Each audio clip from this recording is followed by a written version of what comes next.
ආයුබෝවන් Future Minds Free School Teachers Academy වෙත ඔබ ඉතාමත් සාදරයෙන් පිළිගන්නවා. ඇත්තටම මේ වෙලට බොහෝ දෙනෙක් මම හඳුනගෙන සිටින්නේ සංගීතය පිළිබඳ විශේෂ උපාධානයක්, එවම සංගීත විශාරදවරියක්, මුල්ලමගේ සංවර්ධනය පිළිබඳ MVQ level 4 සහ ඩිප්ලෝමා දානයක් වශයෙන් මා මේ වන විට සමස්ත ලංකා මනෝවිද්‍යා උපදේශක සංගමයේ වරලත් මනෝවිද්‍යා උපදේශිකාවක් වශයෙන් සේවය කරනවා. ඉතින් ඒ අධ්‍යයන කටයුතු නිසා මාස 7ක පමණ කාලයක් මට ප්‍රමාද වුණා වීඩියෝ නැගෙනීමට. අද සිට නැවතත් ඔබට එම වීඩියෝ නරඹන්නට හැකියාවක් තියෙන. ඒ වගේම මනෝවිද්‍යා උපදේශිකාවක් වශයෙන් ඔබට සේවය ලබා දෙන්නට මා සූදානම්ෙන් සිටිනවා. ඉතින් මේ මතක් කිරීමත් සමගම අද දවසේ අපේ පාඩමට ප්‍රවිෂ්ඨ වෙමු.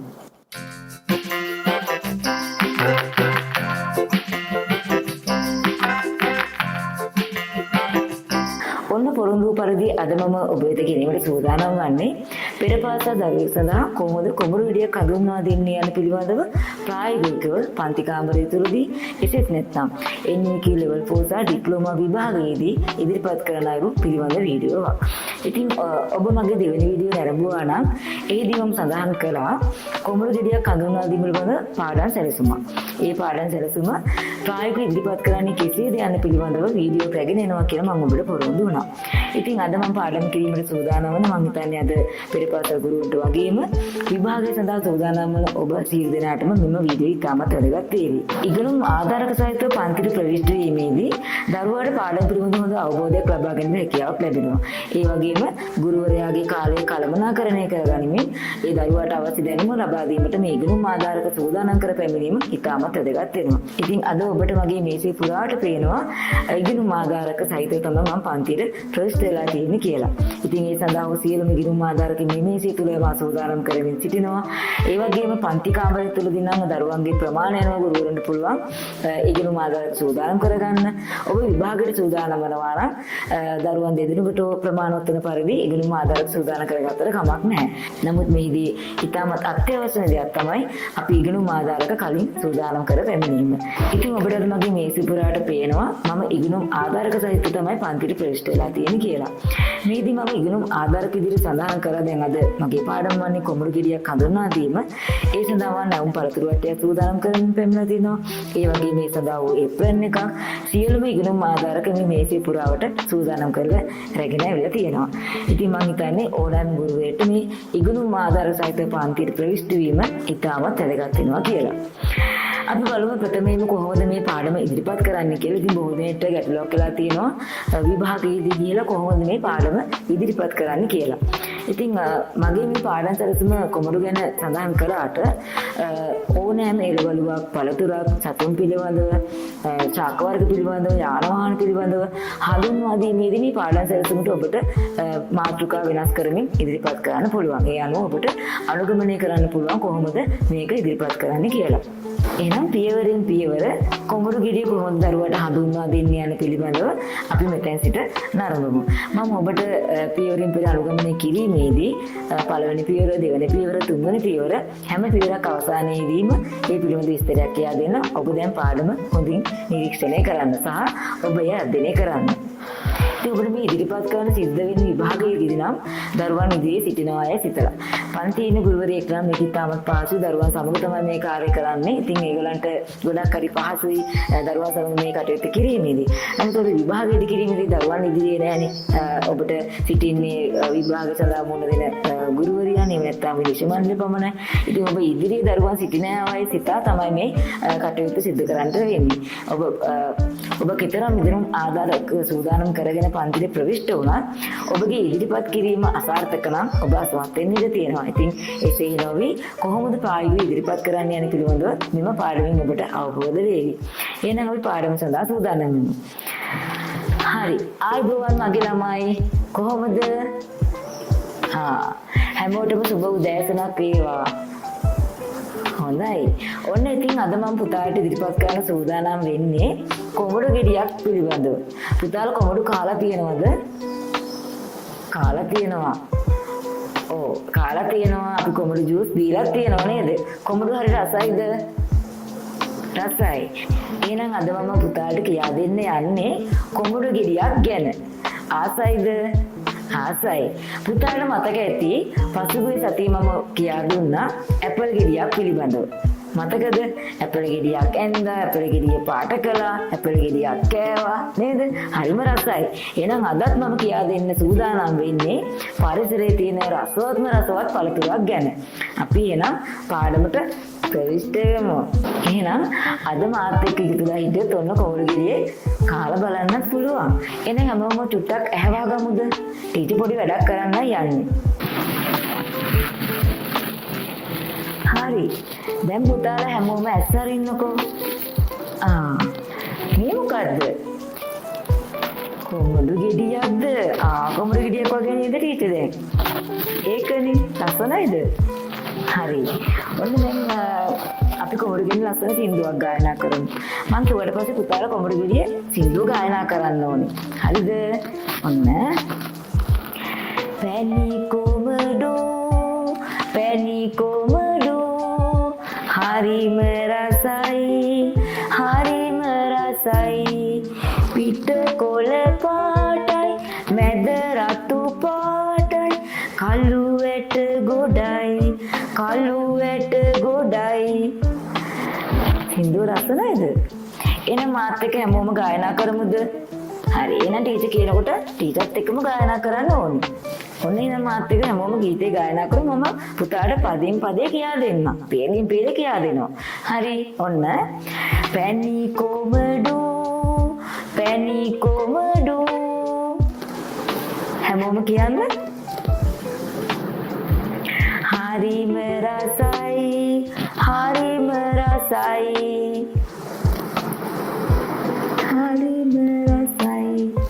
පිට කොළ පාටයි මැද රතු පාටයි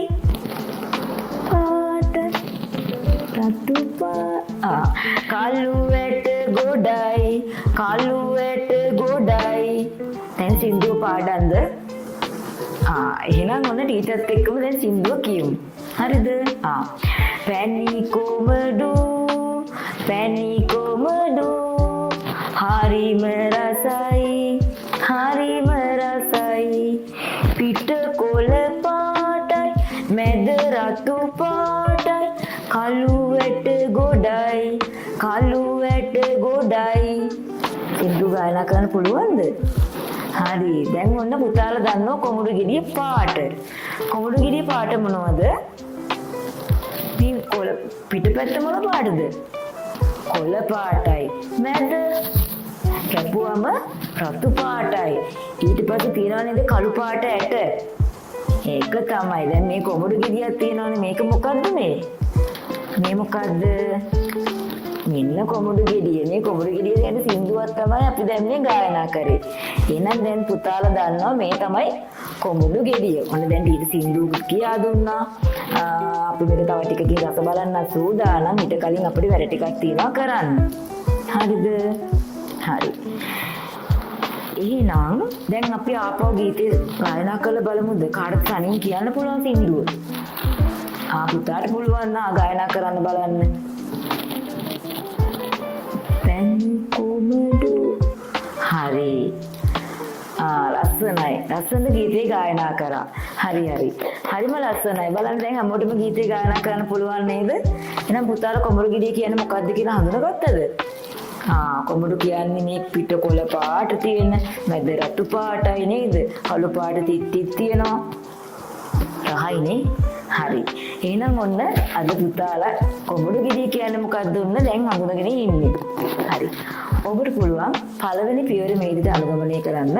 ඊට පස්සේ ඔයාලට පුළුවන් දරුවෝ ගායනා කරාට පස්සේ අප්පුඩියක් ගහලා අපිට එයාලව ඇගීමට ලක් කරන්න. පළවෙනි පියවර ඒ නිවාටපත් වෙනවා. ඉන්පසු මා ප්‍රවිෂ්ඨ වන්නේ දෙවෙනි පියවරට.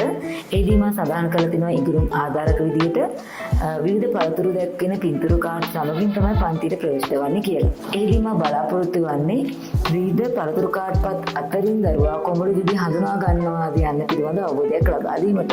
ඉතින් මේ සඳහා වූ කාඩ්පත් 5ක් මම පන්තියට රැගෙන ඇවිල්ලා තියෙනවා. ඉතින් ඔබට පුළුවන් ප්‍රායෝගික පරිශ්‍රණයේදී මේ සඳහා කලින් සූදානම් කරගෙන පන්තියට ප්‍රවිෂ්ඨ වන්නට. ඉතින් ඒ ඉදිරිපත් කරන අයුරු මම කරලා පෙන්නන්නම්. ඔබට පුළුවන් ඒ අනුව දෙවෙනි පියවරට කොහොමද දරුවන් සමග කරන්න කියලා. හරි. දැන් මගේ දුර පුතාලා හැමෝම වාඩි වෙන්න. හරි ලස්සනට වාඩි වෙන්න හැමෝම. අපි දැන් පුංචි ක්‍රියාකාරකම් කරන්න තමයි යන්නේ. හරි. දැන් මම පින්තූර කාඩ් ටිකක් අරන් ඇවිල්ලා තියෙනවා. අද හඳුනගත්ත පළතුරු මට පෙන්වන්න පුළුවන්ද කියලා කියන්න ඕනේ. හරිද? මට කියන්නේ අද මොනවද ඉගෙනගත්ත පාඩම කියලා. මේ මොනවද? මේ මොකද්ද? අන්නාසි, පයිනැපල්. මේ මොකද්ද?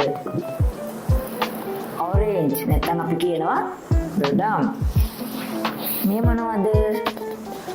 ඇපල් ගෙඩියක්. මේ මොනවද? ඇපල්. මේක මොකද්ද? මේ මොන පළතුරක්ද? grapes නැත්නම් මිඩි. මේ මොනවද? mango. අඹ. හරි. මේ මොනවද? කොමඩු. අද ඉගෙන ගත්තේ මොකක් ගැනද? කොමඩු ගැන. හරි. දැන් දන්නවා මේ කොමඩු කියලා. හරි. දැන් එන්න බලන්න එක පුතෙක් පන්තියට ඇවිල්ලා ටීචර්ට පෙන්නන්න මේ ටිකෙන් කොමඩු ගෙඩිය කොයිකද කියලා. හරිද? මේ ටිකෙන් කොමඩු ගෙඩිය කොයිකද කියලා ටීචර්ට පෙන්නන්න ඕනේ. හරි. පුතාට පුළුවන් ද පෙන්නන්න? හරි. එන්න බලන්න. කියලා අපිට මේ අවුලෙන් ප්‍රායෝගිකව දරුවෙක් රැගෙන හරි දරුවා ළඟට ගිහිල්ලා හරි පෙන්වන්න පුළුවන්. ඒතරේ දරුවා මේ කාඩ් එකෙන් කොමඩු ගෙඩිය පෙන්නුවාට පස්සේ අපිට පුළුවන් අප්පුඩියක් ගන්න. පින්තූර කාඩ් හඳුන්වා දීමෙන් පස්සේ දරුවාට කොමඩු ගෙඩිය පාට කිරීමට අවස්ථාවක් ලබා දෙනවා. ඒ සඳහා මම මේ අයුරින් කොමඩු ගෙඩියක හරස්කඩක් දැක්කෙන පින්තූර සටහන් දරුවන්ට අපි පන්තියේදී ලබා දෙනවා. ඉතින් එහිදී අපිට කොමඩු ගෙඩියක හරස්කඩක් දැක්කෙන පින්තූරපත් අපි රැගෙන යනවා. පන්තියේදී නම් දරුවාට එක එක අපිට ලබා දීලා පාට කරන්න පුළුවන්. පාට කිරීම ප්‍රථමයෙන් අපි මේක දරුවාට පාට කරන අයුරු විස්තර කරන්න ඕනි. මම මේ පිළිබඳව දැන් හඳුන්වා දීමක් කරන්නම්. හරි. ඊළඟට අපි සූදානම් වෙන්නේ කොමඩු ගෙඩියේ පාට කරන්න. කොමඩු ගෙඩිය කොහොමද පාට කරන්න කියලා කියා දෙන්න. දැන් පුතාට මම කොල්ල රතු කළු පාට කුරු දෙනවා. පුතාලා මම පාට කරන විදිය බලාගෙන මේක හැමෝම පාට කරන්න ඕනේ. ඉතින් ඔබට පුළුවන් පන්තියේදී මේ පාට කරලා පෙන්නන්න. දැන් මට බෝඩ් එකක් නැති නිසා මම මේක කොහොමද පාට කරන්න කියලා ඔබට පුළුවන් නිවැරදි අයුරින් මේ රතු පාට භාවිත කරගෙන මේ රතු පාට මේ පාට කරන අයට දරුවාට පෙන්වන්න. ඊට පස්සේ කොළ පාට අපිට පුළුවන් මේ වටේ තියෙන කොටස පාට කරලා පෙන්වන්න. ඊපස්සේ කළු පාටෙන් මේ ටික පාට කරලා පෙන්වන්න. එතකොට දරුවා ඒ අනුගමනය කරමින් පාට කරනවා පන්තියේදී. ඉතින් විභාගයට යාමේදීත් අපිට පුළුවන් මේ අයුරින් අප කරන ක්‍රියාකාරමට අනුව සූදානම් කරගෙන යන එකක් හෝ දෙකක්. කාලය අනුව තමයි එහිදී ඔබට ඉදිරිපත් වුණ අවස්ථාව ලබා දෙන්නේ. ඉතින් දරුවා මේ පාට කර දුන්නාට පසු ඔබට පුළුවන් හරියක් හරි තරුවක් හරි ලබා දීලා දරුවව ඇගීමට ලක් කරන්න. ඊන්පසු මා ප්‍රවිෂ්ඨ වන්නේ තුන්වන පියවරට. තුන්වන පියවරේදී ඉගුණු ආධාරක වශයෙන් මම සඳහන් කළා තියෙනවා නැවුම් පළතුරු වට්ටිය සමගින් ගීතයක් ගායනා කරමින් පන්තියට ප්‍රවිෂ්ඨ වෙන්න කියලා. ඉතින් මේදී මා බලාපොරොත්තු වෙන්නේ විවිධ පළතුරු අතරින් නැවුම් පළතුරු අතරින් කොමඩු ගෙඩිය හඳුනා ගන්නවාද යන්න පිළිබඳ අවබෝධයක් ලබා දීමට. ඉතින් මේ සඳහා පළතුරු වට්ටිය තමයි මේ තියෙන්නේ. මේ සමග තමයි පන්තියට ප්‍රවිෂ්ඨ වෙන්නේ. අපි දැන් බලමු එතෙන් පටන් කොහොමද දරුවන්ට කොමඩු ගෙඩිය හඳුනා දෙන්න යන්න කියලා. පැණි කොමඩු හරිම රසයි පිට කොළ පාටයි මැද රතු පාටයි කළු ඇට ගොඩයි. දැන් පුතාලා මේ සින්දුව දන්නවනේ. ඔන්න ටීචර් පන්තිරේ දැන් පළතුරු වට්ටියක් අරන් ඇවිල්ලා තියෙනවා. මම එකිනෙක පළතුරු පෙන්නන්නම්. පුතාලා මේ පළතුරු හඳුනා ගන්නවද කියලා බලන්නකෝ. මොනවද මේ පළතුරු කියලා? මේ මොනවද? මැංගෝ. අපි කියනවා අඹ. මේ මොනවද? ඔරෙන්ජ්. දොඩම් ගෙඩියක්. මේ තියෙන්නේ මොනවද? කෙසෙල්. මේ මොනවද? මේ මොනවද? ගස් ලැබු. මේ තියෙන්නේ අන්නාසි. එහෙනම් අද කියා දෙන මොන පළතුරු ගැනද? මෙන්න මේ කොමඩු ගෙඩිය ගැන. හරි. දැන් පළතුරු වට්ටේ තියෙන පළතුරු ටික ඔක්කොම අඳුරනවනේ. දැන් පුතාලා දෙන්නේ තුන්දෙනෙක් ඇවිල්ලා පෙන්නන්න බලන්න ඉතින් කොමඩු ගෙඩිය මොකක්ද කියලා. මේක තමයි කොමුණු ගෙඩිය. හරි. ඔන්න මම ඉතින් මුලදී කිව්වනේ කොමුණු ගෙඩියක් කාලා රස බලන අවස්ථාවක් දෙනවා කියලා. දැන් මේකට තමයි සූදානම් වෙන්නේ. එහෙනම් හැමෝම දැන් ටීචර්ත් එක්ක එළියට ගිහිල්ලා අත් සෝදගෙන පන්තියට ඇවිල්ලා වාඩි වෙනවා. ඊට පස්සේ අපි බලන්නේ මොකද්ද? කොමුණු ගෙඩිය කාලා බලන්න තමයි හදන්නේ. ඒ වලින් අපිට පුළුවන් මේ පන්තියේදී ගුරුවරයා සමග අත් සෝදලා පෙරියට එන්න කියලා අවවාද දෙන්න. කොමුණු ගෙඩිය සෝදලා දරුවට කපලායිරු පෙන්නලා ඒක දරුවන්ට මේ විදිහට පේපර් ප්ලේට්ස් වලට දාලා අපිට පිළිගන්නන්න පුළුවන්. ඉතින් මේදී ඒ පිළිවෙල පිළිබඳව අපි දැනුවත් වෙලා ඉන්න ගුරුවරුන් විදියට දරුවන්ට සෞඛ්‍ය පිළිබඳව හඳුන්වා දෙන්නත් ඕනේ.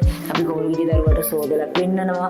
ඊට පස්සේ මේක පිළිවෙලට අපි කපලා දරුවට පිළිගන්නන්න ඕනේ. ඉතින් ඒ සඳහා දැන් අපි සූදානම් වෙනවා. ඒ පිළිවෙල කරන අයුරු ඔබට දැන් අරගන්න පුළුවන්.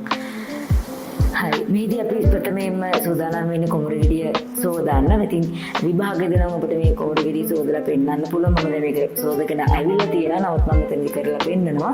අපි කොමුණු ගෙඩිය කැපීමට ප්‍රථමයෙන්ම දරුවන්ට ඒප්‍රන් පළඳවන්න ඕනේ. සාමාන්‍යයෙන් ප්‍රථමයෙන්ම අත්සෝදන පන්තියට ප්‍රවිෂ්ඨ වෙනවා. ඊට පස්සේ දරුවන් පිළිවෙලට වාඩි කරවලා දරුවන්ට ඒප්‍රන් එක පළඳවනවා. ඉතින් මමත් ඒප්‍රන් එක පළඳිනවා. ඒ විදිහට ඔබත් පන්තියේදී හෝ විභාගෙදී ඒප්‍රන් එකක් පැළඳීම අනිවාර්ය වෙනවා. ඉතින් දැන් සූදානම් වන්නේ මේ කොමුණු ගෙඩිය කපලා දරුවන්ට රස බැලීමට අවස්ථාවක් ලබා දෙන්නේ. දරුවා තුළ මේ කොමුණු ගැන තිබෙන ආකල්පය මොකක්ද යන පිළිබඳ හඳුනා දීම තමයි අපි මේ ක්‍රියාකාරකම සිද්ධ කරන්නේ. ඉතින් කොමුණු ගෙඩියෙන් අපි මුලදී කොමුණු ගෙඩිය ගැන හඳුනාගත්තා. ඊට පස්සේ කොමුණු ගෙඩිය ඇඳලා පාට කරා. ඊට පස්සේ කොමුණු ගෙඩිය රස බැලීමට අවස්ථාවක් ලබා තමයි දැන් මේ සූදානම් වන්නේ. ඉතින් අපි මේක දරුවාට ඒ සෞඛ්‍ය පුරුදුත් එක්ක කොහොමද කරන්නේ කියලා තමයි පියවරෙන් පියවර අපි ඉදිරිපත් කරේ. මේදී අපි කොමුණු ගෙඩිය පළවෙනි සෝදලා දරුවන්ට පිළිගන්න තමයි දැන් මේ සූදානම් වන්නේ.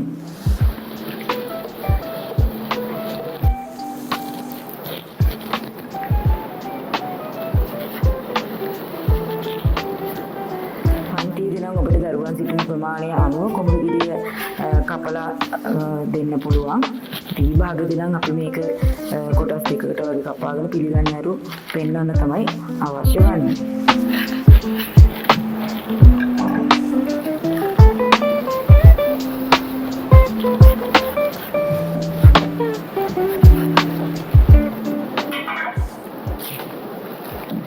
දැන් අපි මේ සූදානම් වන්නේ කොමුණු ගෙඩිය රස බලන්න. හරි එහෙනම් හැමෝම දැන් පන්තියෙන් වාඩි වෙන්න. අපි දැන් කොමුණු ගෙඩියක් කාලා කොමුණු ගෙඩිය රස බලන්න තමයි යන්නේ. අපිට පුළුවන් මේ විදිහට කොමුණු ගෙඩිය කපලා මේ විදිහට පිළිවෙලට අසුරා දරුවන්ට පිළිගන්නන්න. ඉතින් පිළිගන්නුවට පස්සේ දරුවෝ මේක කනවා. කෑවට පස්සේ ඔවුන්ව අගයන්න පුළුවන් උන් රස බලලා අපිට කියනවා මේක හරිම රහයි කියලා. ඉතින් මේ රස බැලුවට පස්සේ ඔබට පුළුවන් දරුවව ඇගීමට ලක් කරන්නට. ඉතින් මේ විදිහට තමයි කොමුණු ගෙඩිය පිළිබඳ පාඩම අවසන් වන්නේ. ඉතින් මම හිතන්නේ ඔබට ඉතාමත් පැහැදිලිද කොමුණු ගෙඩිය පිළිබඳ හඳුන්වා දුන් පාඩම. අවසානයේම සඳහන් කරලා තියෙනවා ප්‍රතිපෝෂණය සහ පසුවද කියලා. මොකද්ද මේ ප්‍රතිපෝෂණය කියලා කියන්නේ? ප්‍රතිපෝෂණය වශයෙන් සඳහන් කරන්නේ අද දවසේ දරුවාට ඉගැන්වූ පාඩම පිළිබඳ මුල සිට මතක් කිරීමක් සිදු කරනවා. ඉතින් මේදී අපි ඉගැන්වූ ගීතය දරුවාට මතකද? කොමුණු ගෙඩිය පිළිබඳ ඉගෙන ගත්තාද?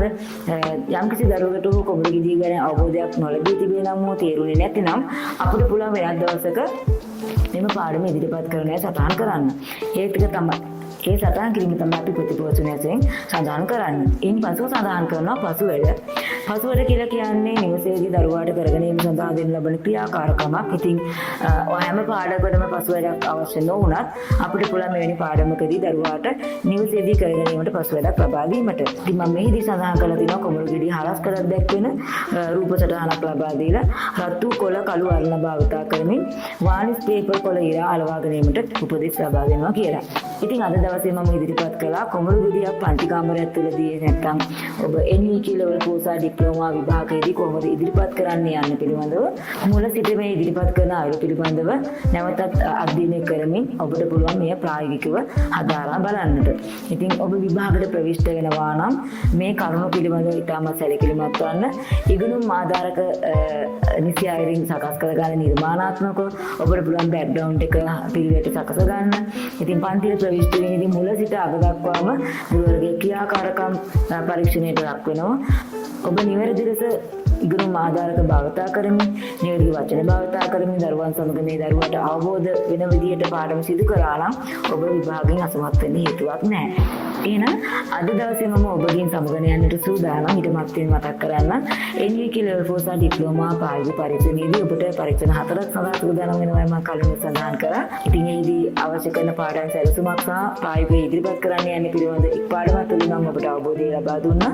ඊළඟ වීඩියෝදී මම සූදානම් වන්නේ ඉවතුණු ද්‍රව්‍යයකින් නිර්මාණයක් කරගන්නේ කෙසේද යන පිළිබඳව හඳුන්වා දීමට. ඒ වගේම ඔබට සිද්ධ වෙන සෞන්දර්යාත්මක හැකියාවන් ඔබගේ පරීක්ෂණයට දක්වනවා. ඒ ගීතයක් රංගනයේ දෙමින් ඉදිරිපත් කරන්නේ කෙසේද යන පිළිබඳව ඊට අවශ්‍ය කරන වටපිටාව සකස් කරගන්නේ කෙසේද සහ කතන්දරයක් ඉදිරිපත් කරන්න සිද්ධ වෙනවා කියලා මම සඳහන් කරා. ඉතින් මේ පිළිබඳව ඒ ඉදිරිපත් කරන්නේ කෙසේද, ඒ සඳහා සූදානම් වන්නේ කෙසේද යන පිළිබඳව ඔබට ලබා දීමට මම සූදානම් වෙනවා. එහෙනම් අද දවසේ කුමරු වෙන පාඩම මෙතකින් නිමවටපත් වෙනවා. නැවතත් ලස්සන පාඩමකින් අපි හමු වෙමු. හැමෝටම සුබ දවසක්.